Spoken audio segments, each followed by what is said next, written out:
in horrible circumstances, painful circumstances. No matter how horrible and painful it may seem, the horror and the pain is purification for them in leaving this world, as the Prophet Muhammad ﷺ had promised. That those who are righteous, Allah will try them with suffering to purify them through their patience. When you're patient with suffering, you're purified. To purify them so that they leave this world free from sin. And they meet Allah on that day without fear. So we need to reflect. The day of judgment, the day of resurrection, the day of the weighing of deeds, the day of gathering, that terrible day. We say we believe in it as Muslims. Because to say otherwise is to reject Islam. However, we have to ask ourselves, does our lives represent or reflect that belief? Because if we're living as if there is no tomorrow, if we are enjoying the pleasures of this life as if this is paradise, when the Prophet Muhammad sallallahu alaihi wasallam had said, "Ad-dunya sijn al-mu'min wa jannatul kafir." Dunya is this world and its pleasures represents a prison for the believers and paradise for the disbelievers. So if we are living and enjoying the pleasures as if this is paradise, and yet we're saying, yes, I believe in the day of judgment, what value is that saying? Allah is not going to judge us according to what we said, but what we believed. So this is something we need to reflect on very seriously. Along with each and every pillar of Islam and Iman and faith, but especially this pillar, we need to ask ourselves, what does our lives represent? Does it represent one who believes that he or she will be accountable for their deeds, for their sins, for their acts?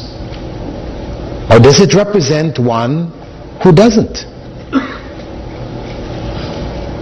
It's a very simple question. Each and every one of us needs to leave here tonight asking ourselves that question. If the answer is that our lives reflect a disbelief in the day of judgment, then we need to turn it around. We need to take concerted steps to bring it in line with what our belief is supposed to be. Unfortunately, I would say that for the majority of us, this is the case, that our lives do not represent our beliefs. And this is one of the big or major reasons why Islam is not respected in many parts of the world where Muslims live as minorities among non-Muslims. That their lives not reflecting Islam do not encourage anyone to want to find out about it, to want to live in accordance with it. When we look at the early generation of Muslims, from the time of Prophet Muhammad, may God's peace and blessings be upon him, and the generations that followed, we find that they lived Islam. Those early converts converted to Islam not because of the convincing arguments of the Prophet, may God's peace and blessings be upon him.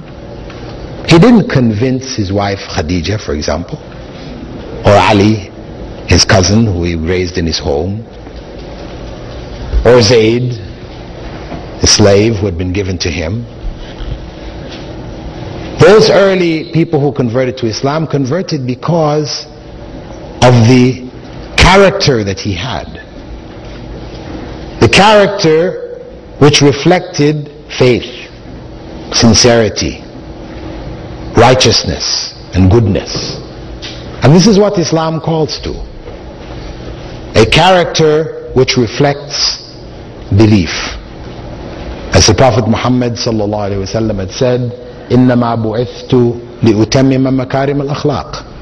I was only sent to perfect for you the highest of moral character traits. So each and every one of the pillars of Islam and Iman, especially the Day of Judgment, these principles are moral principles. We understand the details, but we should live the moral principles which come from them. A person who believes in the Day of Judgment, we have so many examples where the Prophet ﷺ would say, whoever believes in Allah on the Day of Judgment will be kind to his guests. Whoever believes in Allah on the Day of Judgment will either speak good or be silent, and so on and so forth. Talking about character, about how a person lives his or her life. Relating it back to belief in Allah on the Day of Judgment. Because ultimately, if we do believe that we are accountable, we will meet our deeds, then our lives will truly be righteous lives. And that's the essence of what the Day of Judgment and belief in it calls us to. I will leave the floor to you to raise whatever questions that you had and try to answer them from this point. Thank you.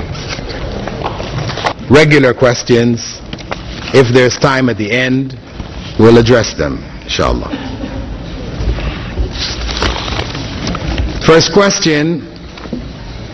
As I know, every baby born in a Muslim family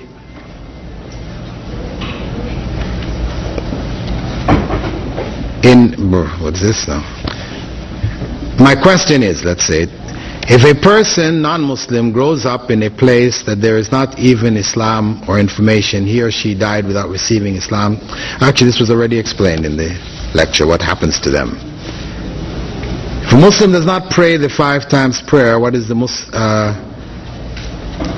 punishment? Well, we know that the Prophet Muhammad ﷺ had said the first question that the Muslims will be asked about on the Day of Judgment will be the salah, about their prayers. And if they do not have an answer for their prayers, in other words, they had abandoned their prayers, then questions will not continue.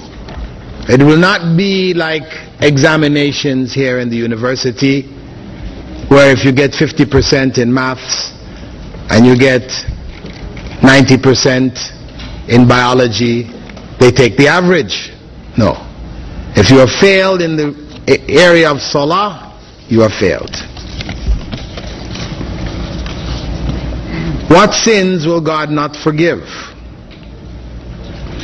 Well, the major sin which God will not forgive, if a person dies in a state of worshipping other than Allah, other than God, that is the one sin which is unforgivable. Any other sin which a person dies without having repented from it, then it is up to Allah. He may forgive them, overlook it based on other good deeds that they have done, or they may be punished for a period of time in hell. This is part of the details of the intercession. I didn't really go into it for the sake of allowing enough time for you all to ask your questions. But among the forms of intercession which will take place is that Prophet Muhammad sallallahu alaihi wasallam and others will be allowed to take certain people out of hell who are believers, who are being punished in hell, but Allah has decided that their punishment, they have received sufficient punishment, and then the Prophet and others will act as intercessors to take them out. And that is an honor which is given them, and not a private right which they have, wherein they can step in where God has already made a decision and counteract His decision. Question, is backbiting one of those unforgivable sins? Well, no, but it is very serious, as the Prophet ﷺ had said, that one who backbites, would not enter paradise. However, this is not entering paradise, not ever, but they would not enter paradise initially. If we could clear before our death, will we be punished for the backbiting? Yes. You will not be punished if you clear yourselves, if you have backbitten anybody or harmed anybody, lied or cheated. If you try to clear it whilst you're still living, then the sin of it will be removed from you if you do it sincerely.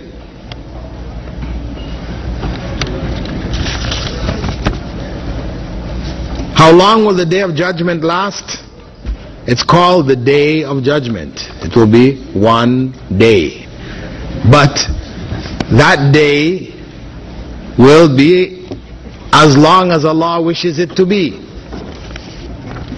And it was mentioned, as I mentioned earlier, that the person or one of the people who would be punished on that day, the person who didn't give zakah, that they would be continually branded with flame from the fire for a day, or the day, and that time is described as being like 50,000 years. And that would continue until the judgment of the rest of the creatures was complete.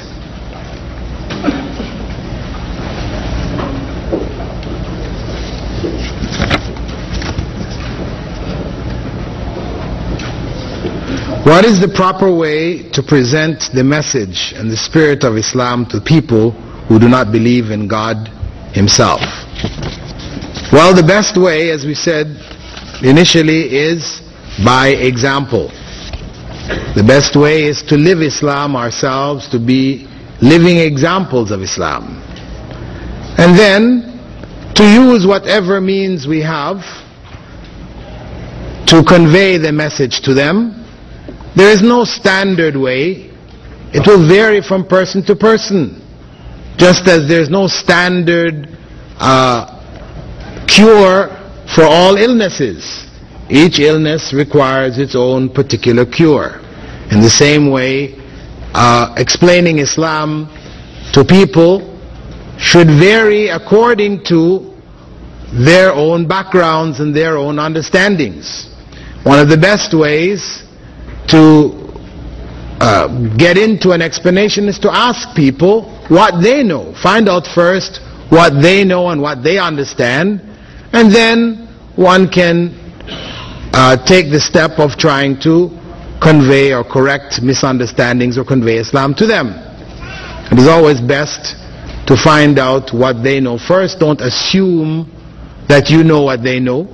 Don't assume that because they are such and such, they have these beliefs or whatever, because